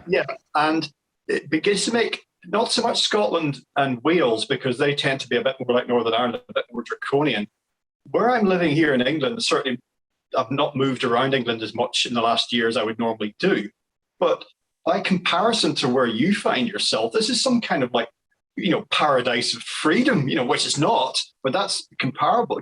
Comparably, that's how it feels. Because Thomas documented his recent trip. Didn't document it, but he spoke about his recent trip to England and contrasted that. And he came in through Belfast. You might have seen some of his stuff, and he contrasted, along the lines of what I'm just saying. And it's been so disturbing, contemplating what's happening in your part of the world. It's very disturbing. Stephen Kerr, did you see, I put it on my Odyssey, a video by Stephen Kerr in which he doorsteps a politician, Barry Cowan TD. Now, one of the mistakes, the only mistake, it's 2.5 minutes of video, which is better journalism than any of the horse manure we've had out of RT or the Irish Times for 5 years. But one of the mistakes Stephen Kerr makes, and I say this really as an aside, is that he calls Cowan Barry, where it would have been better if he just said Deputy Cowan, or even more accurate, drink driving Deputy Cowan, because he's been done for drink driving. Barry Cowan has been done for drink. I wouldn't, if I was there, I would have said, hello, everybody. I'm standing beside drink driving Deputy Barry Cowan, who's going to tell us all about why we should obey the law. And at the same time, though, it's 2.5 minutes. I put it in my Odyssey. If you're following my Odyssey, my 3 followers in my Odyssey will see it. And I'm not going back on YouTube. I've just fucking had it with YouTube. I'm not doing any more shit for YouTube anymore because they're just, I'm sick of them. I'm sick of these kind of Brian-leaden bug men just deciding that they've wetted their pants over stuff I put up on YouTube. So I'm doing everything exclusively for Odyssey now. And it was a brilliant piece of video by Stephen Kerr, and the sound was really good. He was professional at that. And he was quizzing Barry Cowan, who's a TD, which is the equivalent of an MP, on the issue of mask wearing for children. And he wouldn't let go. And he kept asking, do you support mask wearing, forcing children to wear masks? And then he got on to the issue of following government advice, and the thing that we've said is the follow on from the masks. And he quizzed Cowan on that as well. But what was also so interesting about it, it's only 2.5 minutes, but what was so interesting was Cowan's truculent aggression at the cheek of this person daring to question him, an elected public representative. It's a fascinating piece of video. And it's, as I said, it's the best journalism I've seen in the shithole for the past 5 years. And it's very different here from Northern Ireland, and it's very different here from Great Britain. And Thomas Sheridan says it as well. The North Koreans would wet their pants to have a populace who want to be oppressed more and more and more and more. But Castleknock would be the epitome. I just know Castleknock. Castleknock would be, there's people in Castleknock who moved into a Georgian estate in Castleknock, and they were complete. There's there's that kind of person in Castleknock, and I'm afraid there's a bit too many of them out here around me. They're in a cult, and I don't want them around me. Oh man, you hit the nail on the head, because they live. The address is Georgian Village. Oh no, I'll stop. No. Yeah, it's next to Phoenix Park. Oh, I know Georgian Village. I know Georgian Village should be used as a petri dish for the needlecraft, because you'd like to say it would give them strokes and brain damage, but nobody'd notice in Georgian Village. I kind of guessed it would be Georgian Village. And I do remember meeting this woman who said, when we moved to Georgian Village, I completed the sentence where I said, you were complete. You were complete when you moved to Georgian Village. She said, I really don't know what you're getting at. No, I said, I know you don't. No. Well, it's funny that it's called what it is, because we were talking about the prisoner earlier on and the village. Yeah. And all of the houses in Georgian Village are these little mansions. They were built in the night. Georgian Village. The Georgian age was in the 1700s, for Christ's sake. That was the Charlie Haughey age, and they built these things. All of these pretentious. I'd love to move there and paint it all pink, and put phallic symbols on it, and then say, don't. I'd love to paint the garage door the way I did here. There, you do it just to annoy them, and they're so bloody easily wound up there. And they haven't got a pot to piss in. All those houses are mortgaged. They're all mortgaged. And Georgian, don't stop. Don't talk to me about Georgian Village, please. We could spend another hour talking about those fuckers. Sorry, I'm stepping back here. Yeah, well, that was some very Irish-centric content there for viewers who are a little bit confused. You might have to use Dr. Google to find out what we're actually talking about. But yeah, I think I learned more about Ireland than I did in the last 10 years. So I think the parallel here in Scotland with what we're talking about with RTE and the politicians, Christian, is like the obvious kind of parallel here is the SNP, which is is more and more cult-like as time is going by, with the way that people subscribe to their policies and the absolute undying faith that they have in Nicola Sturgeon as some kind of saviour, thinking that she is in any way different from any of the other bastards in any of the other parties. It's quite sickening. She's a piece of work, isn't she, Nicola Sturgeon? She was Angela Merkel, looked like, I don't know, one of the girls from ABBA or something. It's just... Yeah, it's frightening. I mean, I find it repulsive. I really do. And I've even voted for that party in the past. When there was a time when they appeared to be the most kind of progressive party, despite their kind of quite, we used to call them the kind of tartan-arse Tories, back in the 80s, when I was a kind of diehard sort of, socialist at that period in my life. But It's frightening the level of kind of commitment that people have to that. There's a sort of like a kind of underlying racism towards the English as well within certain people within that SNP movement too. That is also very ugly. Yeah, I would have been basically a supporter of Scottish independence. Not that I haven't got a dog in the fight, but I'd have been like, yeah, sounds good. If you want it, go for it. Yeah. And it was so I remember in the early 90s when Alex Salmons was the ex-leader of the Scottish National Party, went his first run. And what a difference between then and now. And so not to keep it Scottish-centric again for people who don't understand the local politics, but I think it was really during the 90s when Tony Blair came along here in the UK as leader of the Labour Party and led them back to election success that people reflected on the fact that he did that by basically becoming conservative and that you couldn't get a cigarette paper between the Labour Party and the Conservative Party in the UK in terms of policy. And that's just on steroids now. There really isn't a realistic alternative. It's the same, factory-made robots in these positions, and you don't know where to turn. If you're looking for something different for people who've actually got a chance of effective control, there just isn't a choice anymore. It's like, historically, there is a realistic alternative to this, but I mean, we all know what it is. It's war. Mm. Yeah, well, we're seeing this now with, we've alluded to this, all of us, in various ways, or more than alluded to it, but, how much can you ask of people, demand of them? How far can you push them? How many times can you jab a stick into the wasp's nest before you get, a bad reaction? Because the thing that concerns me at the minute is all the provocation is, and I think Thomas mentioned this in terms of like the US, maybe Jason Timony might have some thoughts on this. A lot of people there with a lot of guns. How far can you push people before they crack? And what was John Waters was on radio show recently with I can't remember his name now. He's an Irish guy as well, but he's based here in England. Richie Allen.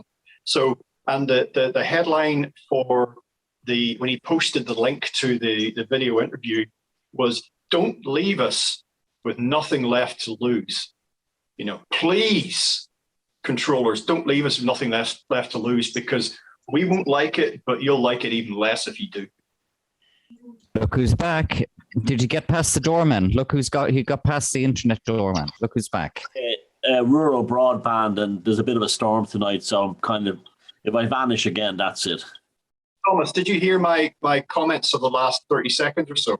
No, I was watching on the phone. I heard you talking about Castle Knock and the Georgian. This is very funny because I know some people that live there, and they're very posh.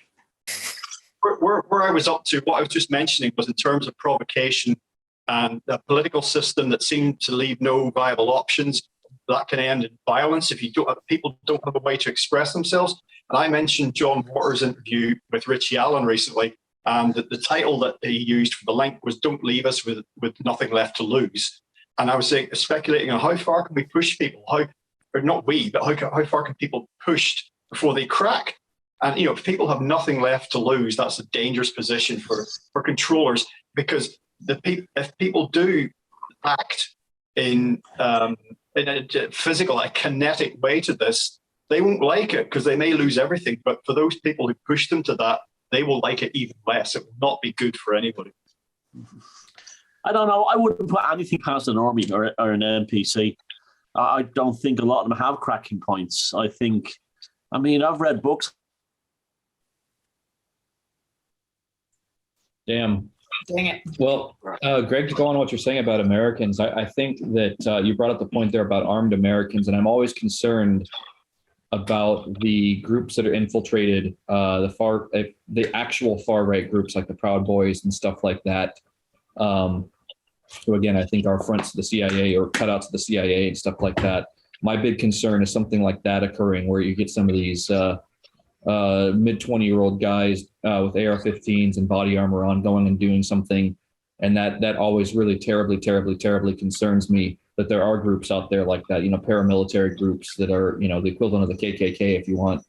And I'm a veteran, and I know a lot of veterans, and none of us are into that kind of shit. None of us are, into getting together and being weekend warriors and putting on flak jackets and AR-15s and stuff. But there are, these groups out there that have been infiltrated the same way that the left has been infiltrated, the right's been infiltrated too.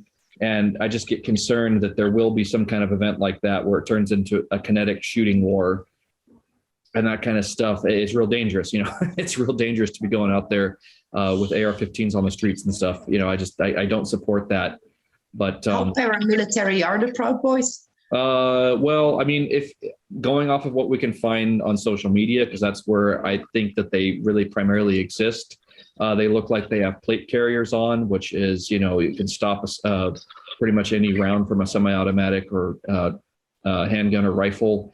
And they've got AR-15s, AK-47s. But again, I've never seen these people in person before. I've only seen them on Facebook and YouTube and stuff like that. So it's one of those things, wherever there's a camera, they always fucking show up, So that's it was started by a journalist, a rather famous one. And that's what I'm saying. They're a CIA cutout, or they are something like that. That's what bugs me when people think about veterans and stuff. They assume Proud Boys and Boogaloo and all that shit's like, no, those are the same kind of things that you find Antifa on the other side. So you've got on the left, you've got Antifa and all that shit. On the right, you've got the Proud Boys and Boogaloo and all that. And they're both created by the intelligence agencies or by the CCP or both at this point. But no, that's just what always concerns me, is if something were to happen, it'd be one of those false flag type of events where these idiots with AR-15s on the streets of Portland or something start opening fire, and then we're fucked. Well, yeah, I mean, it's a disparate picture. I mean, there's all sorts of groups, and of course, you can't control that as such. People, individual groups are going to do what they're going to do, and whether it's false flag stuff or whether they're controlled, opposition, whatever it happens to be. But even down to the level of individuals. I'm thinking, I was talking about how far you can push people. There's going to be some individual somewhere who, just for the sake of their own family, are just saying, you've left me with nothing left to lose. If you're going to be dragging my children from the house, for needlecraft, well, that's not going to happen. And if we all die as a result, well, that's the price we have to pay. At some point, some people do actually have points beyond which they will not go, despite what Thomas was just saying. He said he wouldn't put anything past NPCs and normies. Totally, yeah, absolutely get that. But we've also discussed this evening about the evolution in people's awareness of the situation, and growing numbers of people are saying, hang on a minute, and I'm just speculating about whether it's in the States or anywhere else, when you begin to see people in noticeable ways, in ways that the media can't ignore, pushing back, not just verbally, and in terms of their actions. There's going to be a sizable chunk of people who are just going along with all the regulations and rules because because of the social pressure. And if they see enough people breaking away from that, then they can perhaps find a route out of compliance. But I don't know how big that portion of the population is. Well, it's difficult to know, isn't it? Because it's underreported or not reported at all. And the mainstream has a vested interest in keeping it that way, which is why you get these enormous protests that are happening in various parts of the world that are they're not reported on at all, or somehow misreported as basically there's a riot. It could be a load of families, but it's a riot. Like I saw the headline that I mentioned earlier about the protest in Brussels being broken up by riot police. The pictures I saw didn't look good at all, but I haven't actually read, what really happened. Some of the protests in Italy have been way worse than the one in Belgium. But yeah. I mean, you won't find it on YouTube. Any footage of it, you have to go to Rumble. That's the only place that I actually found footage of it. It's been so violent. It wouldn't surprise me if somebody would just open fire at some point, whether it is the police or a rioter, anyone. And the moment that happens, I think it's civil war here. And I think that's what they're waiting for, to that point where somebody does open fire. And I think that's a real dangerous thing when somebody does, because then they've got justification to lock down things further and to impinge upon people's rights at that point, where some idiot out there, whether they're controlled opposition or not, opens fire, then they've got all excuse they need to take away firearms. And it's just, I hope nobody does that. Your guns are like your sexual reproductive organs. They should not be brought out unless you intend to use them. And I tell that to my friends all the time. Your gun is like your dick. Only whip it out if you're going to use it. And that's like all these people out there walking around with AR-15s and stuff. It's like, no, that's fucking stupid. So I hope nobody listening to the stream does anything stupid like that, like walking around with a semi-automatic, rifle. They'll use it as an excuse to mass arrest people. Yep. Anyone even is, there was a thing in Northern Ireland in the early 70s called internment, where the British government were losing control of everything. And they basically went into certain neighborhoods and arrested everybody, every man. And they arrested guys who were only been into civil rights marches, but they were deemed extremists. And it actually made things much worse because it caused problems for everybody in the end. It's considered a catastrophe to do that. But if they did that to these days, here's what they would do. I've met a few people here in Ireland who are telling me they're ready to go. They're ready for action. And I'm what's going to happen if they do that? What will happen is they'll pass some kind of emergency powers laws. It will happen in Italy with Tina, was just saying, and everywhere else, in America where Jason and Timony are. And they will then arrest any of us. We will be all here on this screen. All of us will be arrested, brought to internment camps as suspects, and probably then forced needlecraft. There was so it'll make things worse unless it's massive. Unless it's a massive civil war situation where there's thousands involved, then it'll be different. But it was like a few extremists. They'll use them. In fact, I'm pretty sure right now most governments around the world are training extremists to do just that. Look what happened to Germans and then eventually Japanese in the US during the Second World War. Look how they were rounded up. And I read a brief news report and I saw a little video, short video, which is really, really disturbing. And I've not looked into it any further, to be quite honest with you, because part of me didn't want to, because it was just so distressing about, I think it's mostly Aboriginal people at the minute, being taken to camps in North Australia, the Northern Territory, right as we speak. They're being taken to camps if they're testing positive for COVID. Camps, get that. The land that they were living on is very rich in natural resource. Oh, of course, a bit like a Native American situation in the past. Guys, I've been thinking about this for a while, and you're talking about don't leave us with nothing left and seeing how far they're going to push. I mean, I just keep thinking about, like you said, Greg, about Australia and then these new laws that they passed in Austria and in Germany and what they're doing in Greece.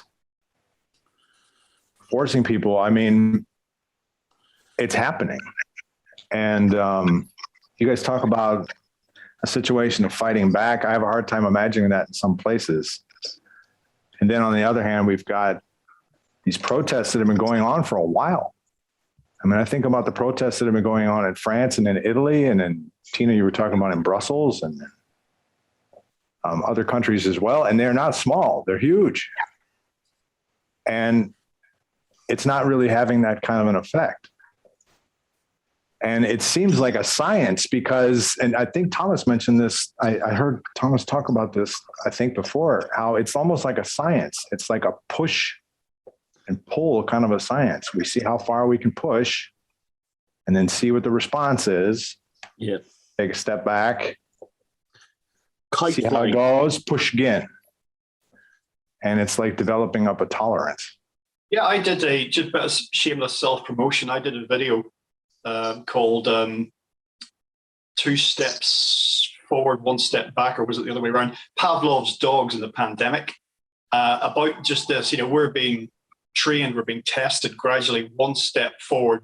What else will you take? Oh, you'll take that, so maybe you'll take this.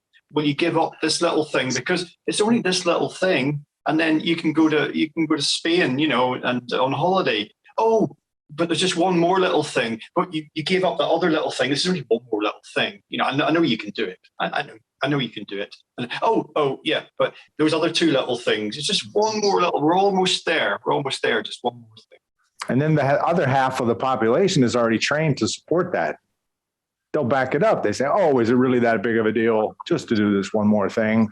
Come on, you're not a pussy when it comes to that, are you? And then half of the population goes along with it, and things calm down, and then they come harder. And we're right at this point now where, like, what I heard about what's going on in Greece, what they're doing with the elderly there, that's atrocious. And what, the policies in Austria and what they've just started in Germany now. I mean, I've talked to friends of mine personally in Berlin, and they're not allowed to use public transportation if they can't show their certification, and it's ramping up faster and faster. Yeah. I mean, he's speechless when you hear these things, and yeah, here we are. Yeah, I mean, this reminds me, I've often made analogies between what's happening now in the wake of 9/11, though this is obviously exponentially more widespread and serious. But there were, prior to 9/11, if you'd said to me, so when you go through the airport, you're going to have your crotch groped by some guy or girl if you happen to be female. You're going to have to take off your belt and your boots. You're going to have to go through a full body scan. You're not going to be allowed to take a bottle of water. The one thing you need to stay alive. You can't take that through security because it might be a bomb. And pardon the pun, I just said, that's not going to fly. Who the fuck is going to submit to that bullshit just to go on holiday? Whoa. Like that, it happened. We all went along, and we're still living with it now, So come back and see me in 10 years' time and see how much of this crap we're still doing, It really concerns me. I mean, I'm waiting to see with the way that these regulations have escalated just very recently over the past, say, week or two. I'm waiting to see in like a country like Austria or Greece or in Germany or another country where they've really come hard with the certification requirements. People getting dragged out and forced into God knows what, that there's going to be some people who are not going to put up with that. I mean, I have to imagine that there's going to be people who are not going to put up with that. And I'm just kind of waiting to see what happens. I get fortunately where I'm at, that's not really happening. Who's not going to take it first? Yeah. What sort of level is it like in Portugal then, Tino? With I'm in Portugal. In Portugal, it's actually kind of Portugal's interesting. I haven't heard anything that compares to any of the other places I just mentioned. And on the streets, it's about half and half people are wearing masks. And the government around here, they don't really, they don't push that hard. And they seem to kind of wait to see what everybody else in the EU is doing before they really make their hard decisions, I guess. Same in Italy. Oh, okay. Yeah, everything is enforced here, but it's not enforced. Yeah, that's kind of what it's like. Italy was like a bellwether for this in many ways, because that was the first European country that really, whatever figures you want to believe, where this thing really blew up initially. And of course, as Thomas has mentioned more than once, it was the Milan, the row of army trucks and stuff parked on the street, which kind of like doesn't tell us anything other than there's a row of trucks parked on the street. You can infer what you like, but it's a row of trucks, you can make a backstory for that. But it's interesting now that, and people I know from there, the whole thing was kind of like, we got hit hard. We're going to play ball and do whatever we need to do, whatever we're required to do by the government, we're going to do. And then recently I saw footage of, I said pictures actually of a big protest in Rome. And it was people to the horizon in every direction, basically, So that's an interesting thing to contemplate in terms of the trajectory of this, like with Italy being the oh my God, everything's gone horrendously wrong. Italians are dying at a rate of knots. Yeah, but you might notice that the protests in Rome are especially peaceful, because they know that in Rome, that is where the parliament is, where the government is. that if riots start out in Rome, I mean, the army will come down. No joke. They won't hesitate about that. Yeah, and that's the real messy thing about the psychological warfare is like Greg, you were just talking about the idea of taking away travel restrictions and everything. And with psychological warfare, you intimidate people into making some kind of stupid action. And like as Thomas talked about all the time, what fucking good does it do to go out and protest? You're begging authority figures for something. But it's like really the best thing we can all do is create our own destiny in life, regardless of what all these other forces are taking away from us. I know, yeah, they've taken away our right to travel between country and country, and they're making all the other mandates and everything, or they're trying to make these other mandates put in place. But going out there and responding with violence or responding with anything like that, I think is, again, a terrible idea, because it's just going to give them justification to take the psychological war one step farther. And the best solution we can all do is just carry on with our lives as if they didn't exist. Like Thomas always talks about with the no contact ever again.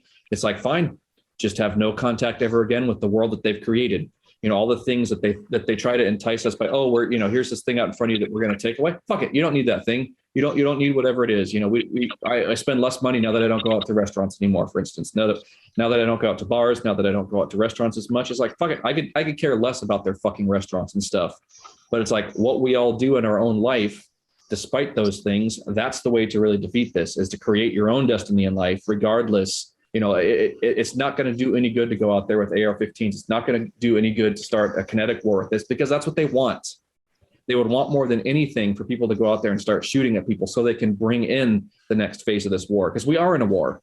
We've talked about this before. Yeah, parallel society, yeah. You know.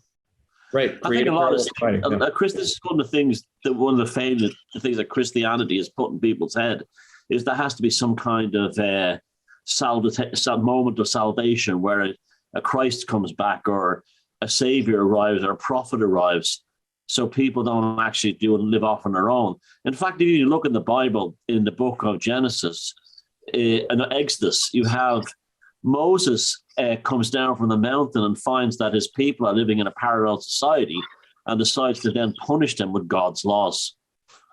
And you see that's, and then he brought them back into formation, into a trance, to get to, you know, they don't want. It's never been the Jehovah mindset, and the Jehovah Abrahamic mindset has never been about allowing people to find their own destiny.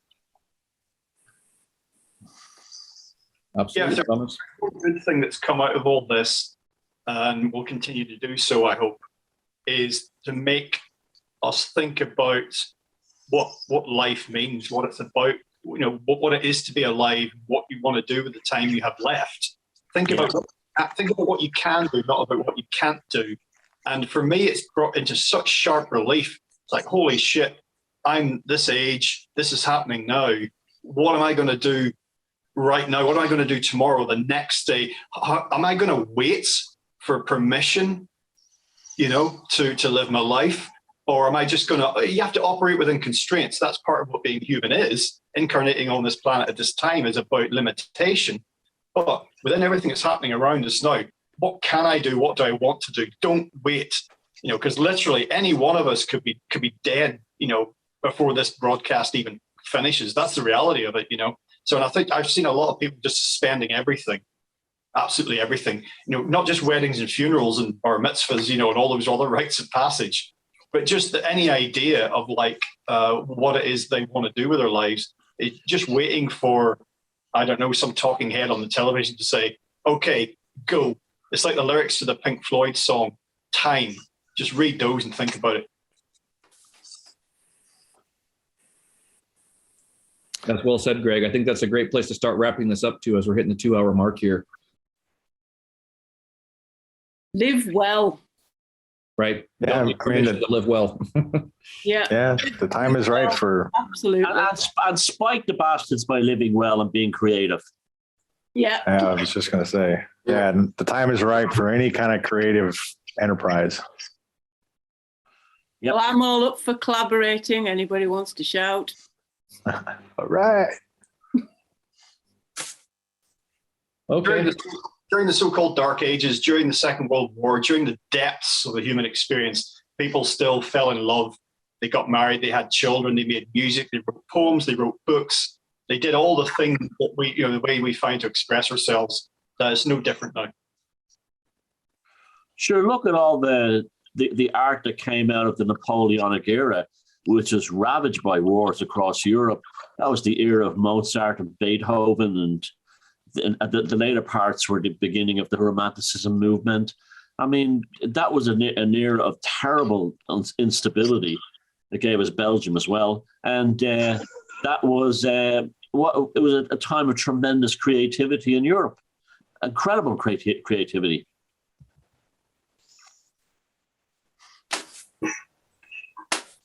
Well, will I ring last orders at the bar? I've got a bell here. Well, cheers, you guys. Please, ladies and gentlemen. Is that you calling time? Yep. Well, this has been a good one. Thanks everybody for coming out for today's virtual pub, and thanks everybody on Facebook for tuning in live. This has been an awesome one and one for the books, and this should be up on YouTube within a couple of hours. So everybody take care, and we'll see you again on Virtual Pub 008 in 2 weeks. Good night, everyone. Have a good night. All right. Good night. Hey, Bye. take care, everybody. Bye, everyone. Love y'all.